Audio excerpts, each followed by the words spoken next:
He kissed her. Right there, in front of everyone. Right in the middle of clinking glasses and polished laughter and floor-length gowns. She let it happen. No hesitation. No guilt. No sign she even remembered I existed. And then she wiped her lip with her thumb. Slowly. Like it meant something. Like she wanted to savor the moment, not erase it. That's when I stepped forward. I wasn't supposed to be there. She said it was a corporate dinner. Executives only. No spouses, no distractions. It's not that kind of event, she told me with a roll of her eyes, like I was being needy just for asking. So I stayed home. Made pasta. Watched reruns of shows I didn't care about. But something in my chest kept twisting tighter. I couldn't breathe right. Couldn't sit still. So I put on my one decent jacket and drove downtown like a man chasing a nightmare, hoping to wake up before it got worse. I wasn't thinking. I just walked into that glittering ballroom like I had every right to be there. And maybe I did. I was her husband. I was. The room was full of strangers with perfect teeth and empty laughter. I scanned for her. Found her by the open bar. And that's when it happened. The kiss. The thumb. The smile. She didn't see me until I spoke. And even then, she looked at me like I was a security risk, like some misplaced relic from a life she already left behind. I said one sentence. You ruined our marriage. Her reply wasn't rushed. Wasn't panicked. She didn't look ashamed.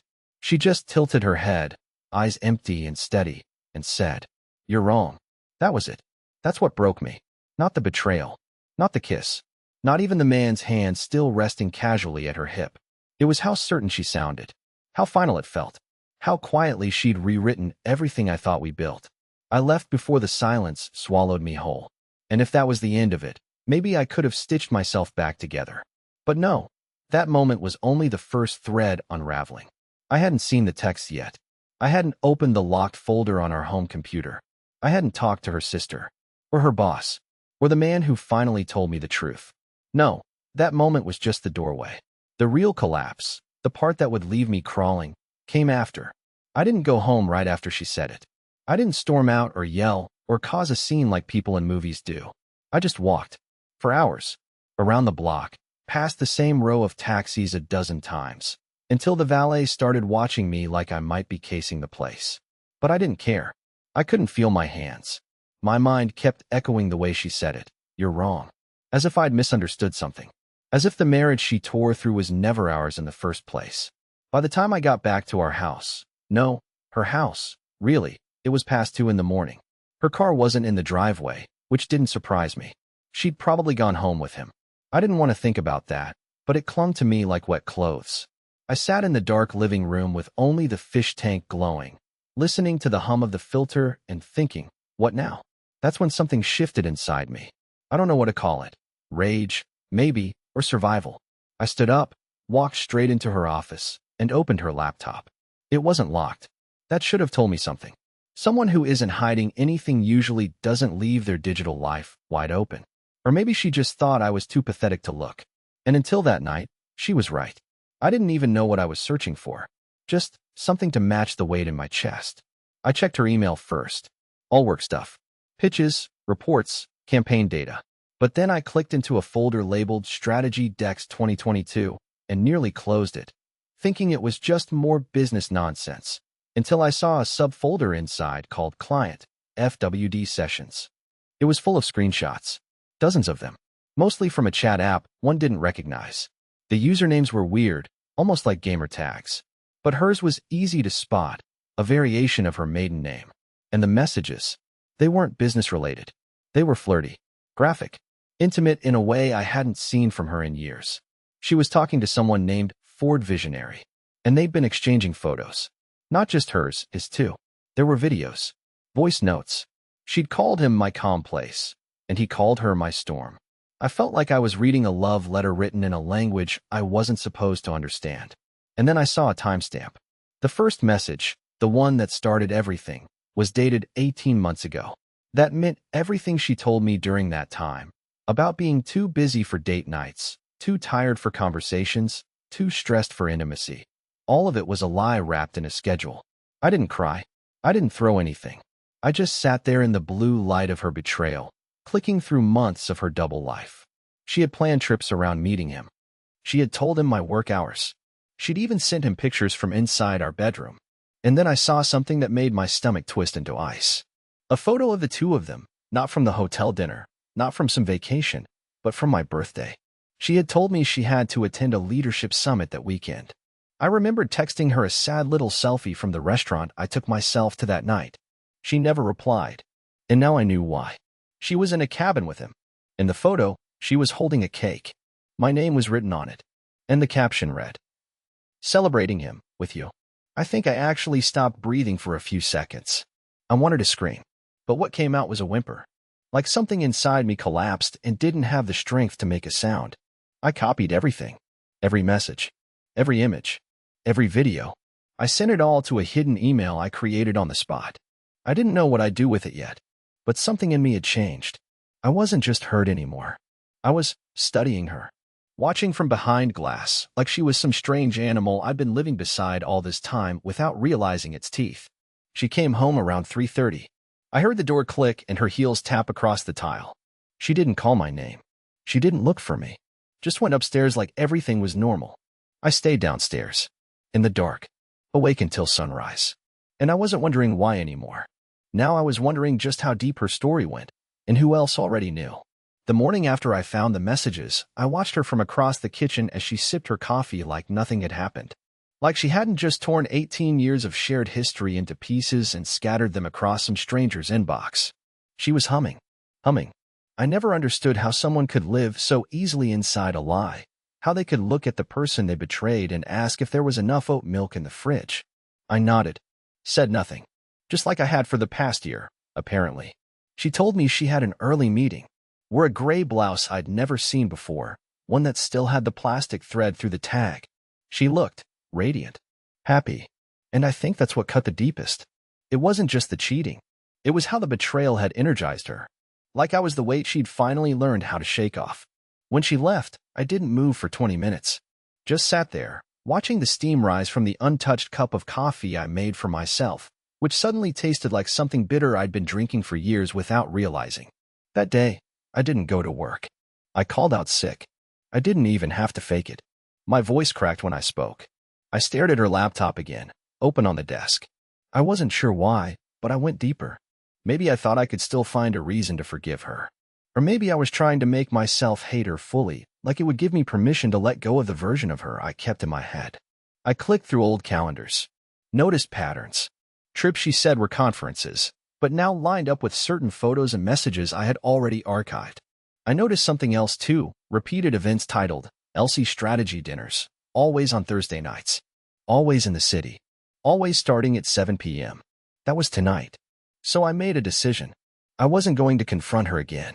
Not yet. I wasn't even sure I could survive another moment like the one at the hotel. No, this time, I wanted to observe, to listen, to know. I drove into the city 2 hours early and waited near the venue she had marked on her calendar, some high-end rooftop lounge wrapped in tinted glass and designer lighting. I parked across the street and waited like some sad cliché. I know how I must have looked. Slouched in an aging Honda Civic, watching the people she actually wanted to impress glide into valet with shoes that probably cost more than my whole paycheck. And then I saw her. She wasn't alone. It wasn't the same man from the kiss. No, this one was different. Taller. Older, maybe late 50s. White hair. Dark red tie. Polished. She greeted him like she'd been waiting all day just to see him. And when they walked in together, his hand was already at the small of her back. I followed at a distance. Kept out of sight. Slipped into the building just behind another group of guests and pretended like I belonged. I didn't go to the rooftop lounge. I went straight to the floor below and found a quiet corner by the stairs. From there, I waited. I listened. I recorded. What I heard wasn't just casual flirting. It was familiarity. History. She joked about something he'd said last time. She whispered something about keeping things quiet now that things are getting serious. I sat in the shadows, hand shaking around my phone as I recorded the audio through the stairwell's open slats. And then, I heard a name. Howard. I knew that name. He was on her company website. Senior Vice President. Married. 2 kids. He wasn't just some guy she met online. He was her boss. But what truly flipped my stomach inside out wasn't that she was cheating with him. It was when I heard her say, "I think Curtis suspects something. He's been acting weird. But he won't do anything. He never does." She laughed. And he laughed too. And I finally realized what I was in this story, not the wronged hero, not the betrayed man discovering the truth. I was the joke. They saw me as harmless, spineless, a soft little man who wouldn't raise his voice even if he caught his wife setting fire to his life with both hands. They were wrong about that. I left without making a sound, drove home slowly, not out of calm, but because I had no idea what to do next. Every option felt like a punch I wasn't ready to throw. But I knew one thing with absolute clarity. I wasn't going to be quiet anymore. What I did next, it wasn't revenge. It was information. I didn't sleep that night, not even for a second. I lay in bed next to her as she breathed steady and quiet, completely unaware that I knew, that I had seen her with him, that I had recorded her words, her laughter, like some pathetic husband-turned-investigator. I couldn't stop staring at the ceiling, wondering how many nights like this had passed with me blind to everything happening right under my nose. The next morning, I didn't say a word. I waited until she left for work, after she kissed me on the cheek like a loyal wife, after she adjusted her blazer in the mirror and texted someone while pretending it was about a meeting. As soon as the door clicked shut, I got up and grabbed my old laptop from the closet. Not hers, mine. One she'd never touched, never logged into, never snooped through like I now realized she had been doing with mine for years. She used to call it syncing calendars. What a joke. I sat on the couch for over an hour, staring at the contact list in my phone, finger hovering over one name, Maggie, her younger sister. Now, let me explain something. Maggie and I used to be close. She was the only one in Lorna's family who treated me like I mattered. After our wedding, she came by during holidays and would help me wash dishes when everyone else was still gossiping around the wine. She was smart, too smart. I think that's why she never really let herself get too close to her own sister. They were different. Maggie was thoughtful, grounded. Lorna was electric, but sharp-edged. She burned people when they stayed too long. I called Maggie. My hand shook the entire time it rang. When she picked up, her voice sounded confused, a little groggy. Curtis. Hey. Sorry. I didn't know who else to talk to. There was a pause, long enough for me to nearly hang up. Okay, she said slowly. What's going on? I told her everything. Not all the details, not yet, but enough. The kiss at the hotel. The messages. The second man. The recordings. I expected shock. Outrage. Maybe even denial. But when I finished, Maggie went silent again. And when she finally spoke, her voice had changed. I didn't think it was still going on. I froze. What do you mean, still? She exhaled hard. Then, carefully, she said, she told me things weren't great between you two. I thought she was just venting. Then, about a year ago, she mentioned someone named Howard. Said he was her mentor. I got this weird feeling, but I didn't push. I wish I had. Maggie, I said, barely holding it together. You knew. I didn't know no. But I should have said something. I just didn't want to be dragged into her mess. You know how she is. Yes, I did. That was the problem. I asked her if anyone else in the family knew. She hesitated, then said something that made my blood run cold. I think your name came up last Thanksgiving, Curtis. My mom said Lorna joked about you not showing up because you couldn't handle crowds without checking escape routes. I thought it was cruel, but everyone laughed. I should have called you then. I'm sorry.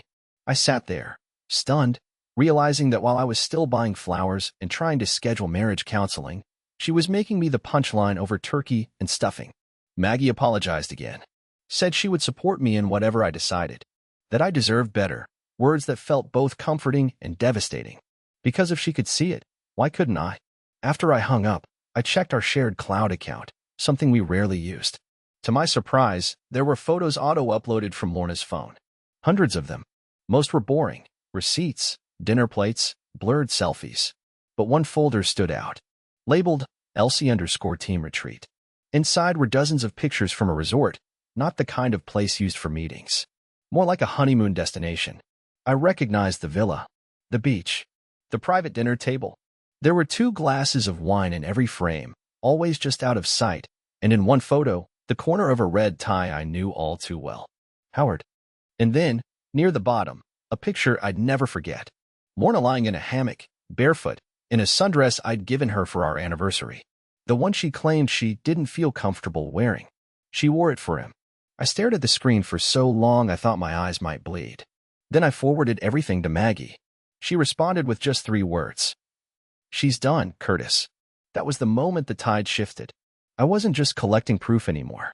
I was building a case, and this time, I wasn't going to be the only one ashamed when the truth came out. I don't know what kind of man I thought I'd become when this all started unraveling. I used to imagine that if something like this ever happened to me, I'd handle it with quiet dignity, walk away, hold my head high, maybe pack a bag and disappear. But I was still here, in our house, in the shell of what used to be our life, watching the lies spread out like a disease, infecting everything I used to trust.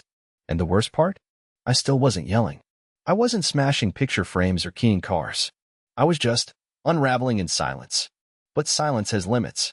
After talking to Maggie, after seeing those photos, after hearing her say she's done, Curtis, something clicked.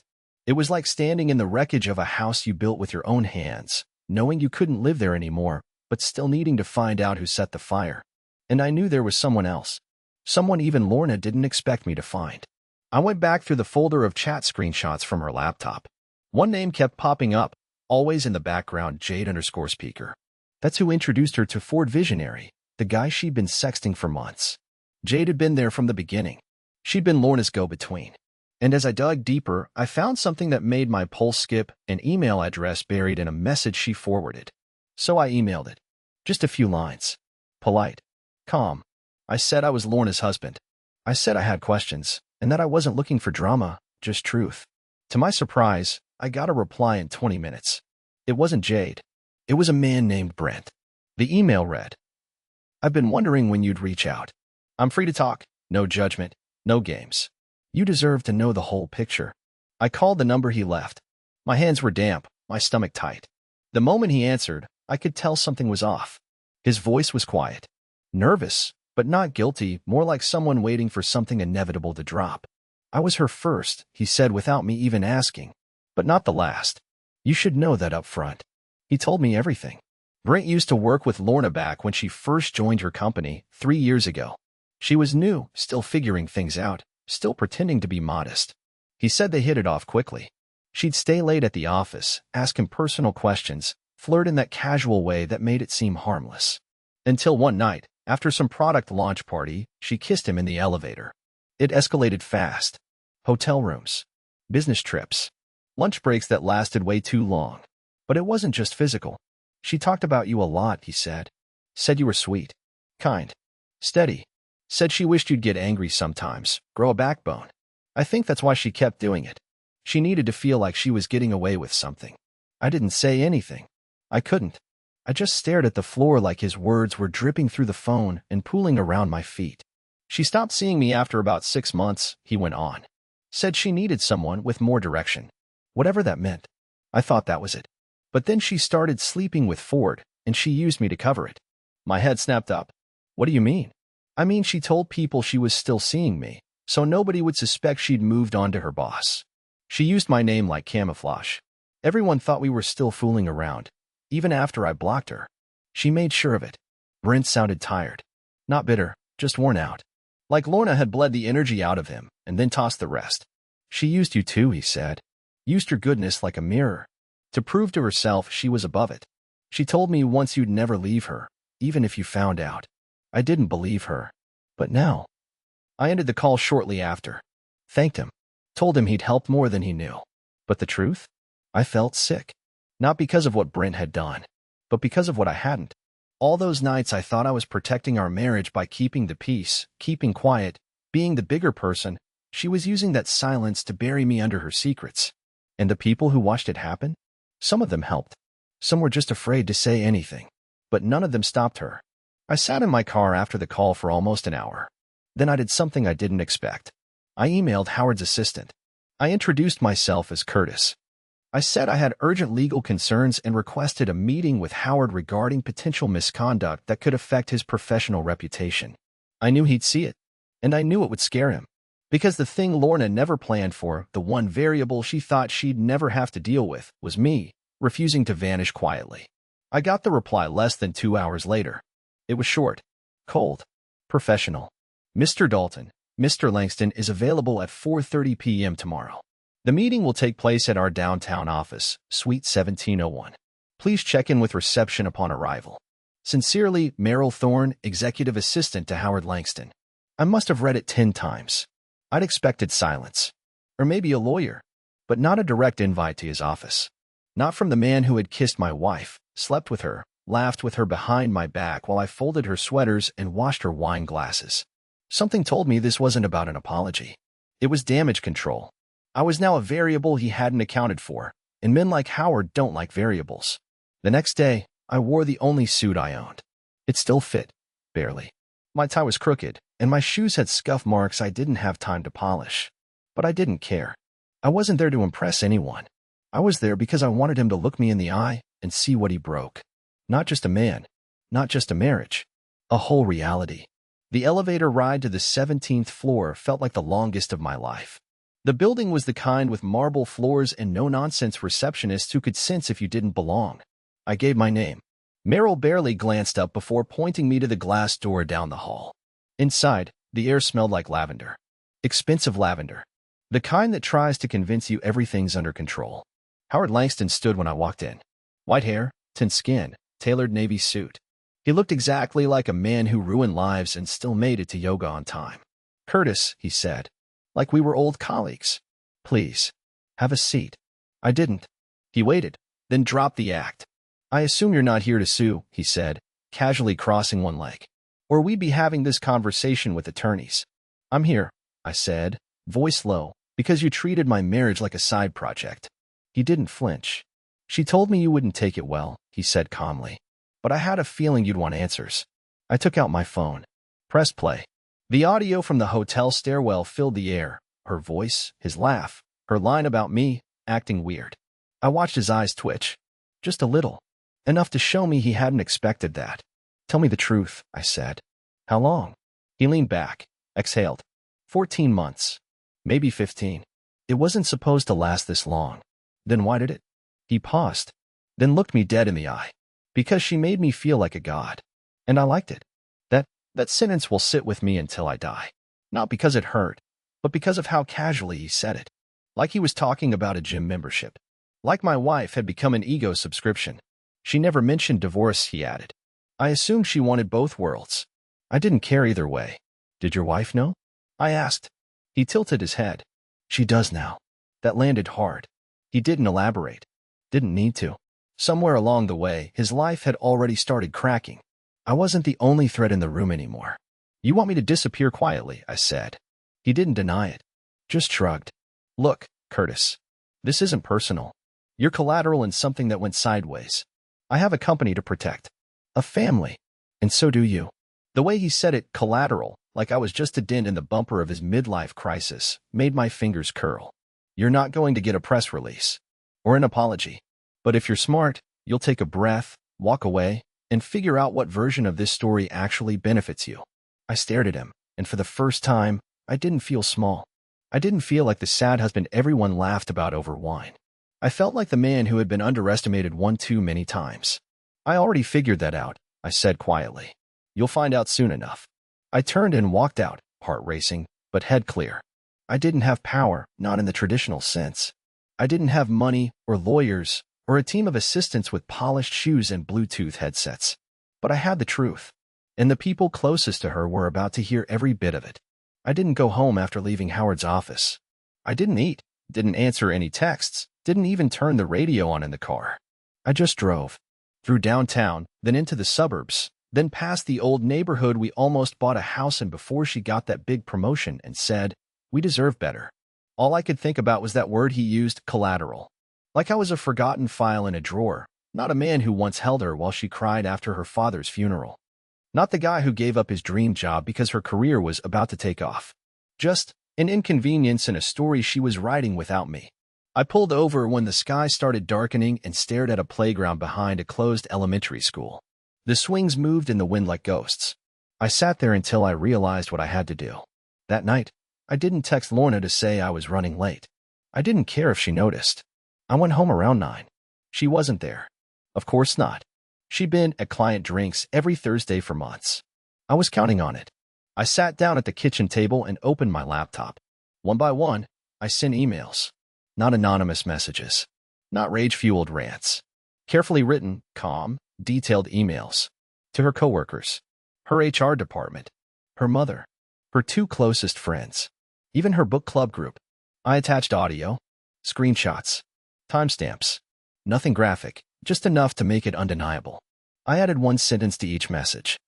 I thought you should know who she really is. I expected shame. Maybe silence. But what I didn't expect, what stunned me, was how fast it all unraveled. By the next morning, my inbox was a storm. Some people were defensive. This is a private matter, Curtis. Others were stunned. I'm so sorry. I had no idea. One email, from a woman named Petra, a junior associate who had always looked up to Lorna, was 4 paragraphs long and ended with, I feel sick. But it wasn't the emails that did it. It was the voicemail. Mid-morning, my phone buzzed with a message from her boss's wife. Howard Langston's wife. Her voice was shaking, but not weak. Thank you for the truth, Mr. Dalton, she said. You have no idea how long I've suspected something but never had the proof. You just gave me what I needed. He's not coming home tonight. I hope she was worth it. I sat there listening to it over and over, a numbness settling in. Not satisfaction, just silence. Because I hadn't planned revenge. I didn't want to burn her life down. I just wanted to stop being invisible. By noon, the real explosion happened. Maggie called me, nearly yelling. What did you do? She asked. I told her everything, calmly.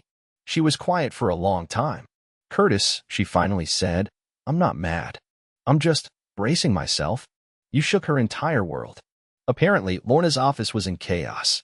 HR had pulled her into a meeting before lunch. Howard never showed up for work.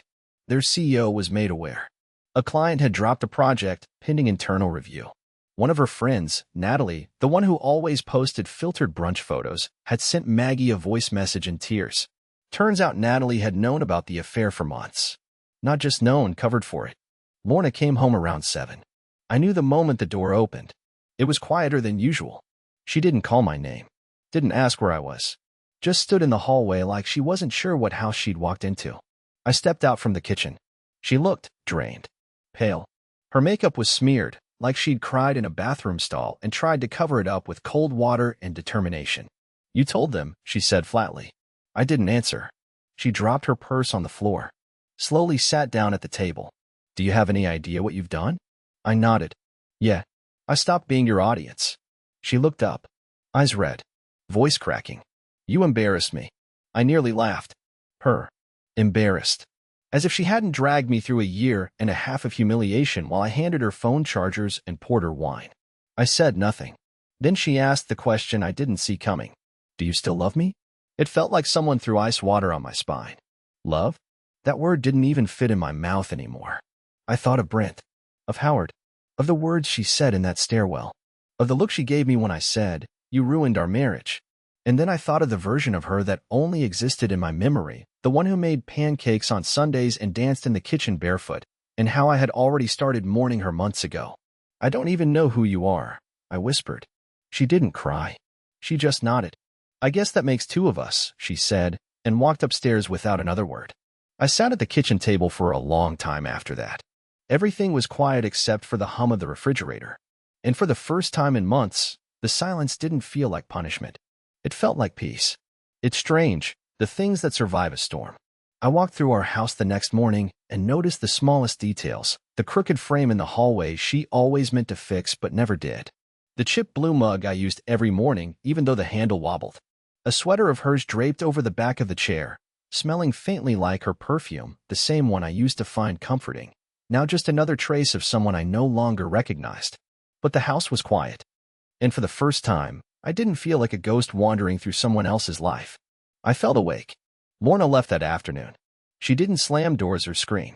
She didn't even argue. She just packed a few bags, left a vague apology scribbled on a sticky note. I'm sorry for how everything happened. I was selfish. I hope you find peace. I didn't respond. There was nothing left to say. The divorce wasn't dramatic. I filed quietly. She didn't fight it. No court battles, no custody disputes. We didn't have kids, and now I know that was a blessing in disguise. Within a few months, the legal part was over. Just signatures, forms, and silence. But my real healing started after she was gone. I moved out of the city and into a small rental about 40 minutes north. Not fancy, a little creaky, with ugly green carpet and a backyard that looked like it hadn't been mowed in years. But it was mine. For the first time in a long time, I woke up to stillness and didn't feel the weight of someone else's expectations pressing on my chest. I started reading again, taking walks, actually answering texts from old friends. Maggie called often, sometimes to check in, sometimes just to tell me funny stories about her dog or something she saw on the news. And one afternoon, as we sat on the porch drinking lukewarm coffee from mismatched mugs, she said something I'll never forget. You know, I think she was afraid of you figuring out how strong you actually are. That stuck with me.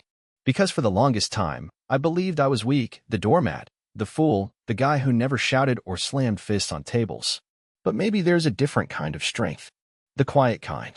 The kind that doesn't need revenge or rage to rebuild. I went back to therapy. Not because I was falling apart, but because I wanted to understand why I stayed so long, why I silenced myself for someone who stopped listening. And slowly, I stopped blaming myself. I started seeing the full picture, not just her betrayal, but all the little betrayals I committed against myself by shrinking to keep the peace. 6 months after she left, I met someone. Not on a dating app. Not in a dramatic rom-com scenario. Just at a local bookstore. Her name's Hallie. She recommended a memoir I'd never heard of, and we ended up talking about books for over an hour. She had the kind of laughter that didn't feel borrowed, and eyes that didn't scan the room for someone better while you talked.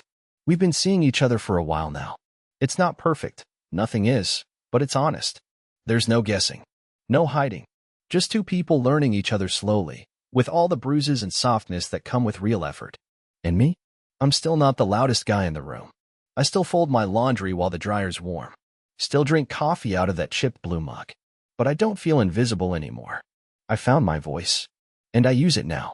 Lorna lost control of the story the moment she underestimated the man who always stood in the background. But the truth is, I never needed to destroy her. She did that on her own. I just needed to walk away and finally see who I was without her shadow in the frame. And what I found was someone worth being.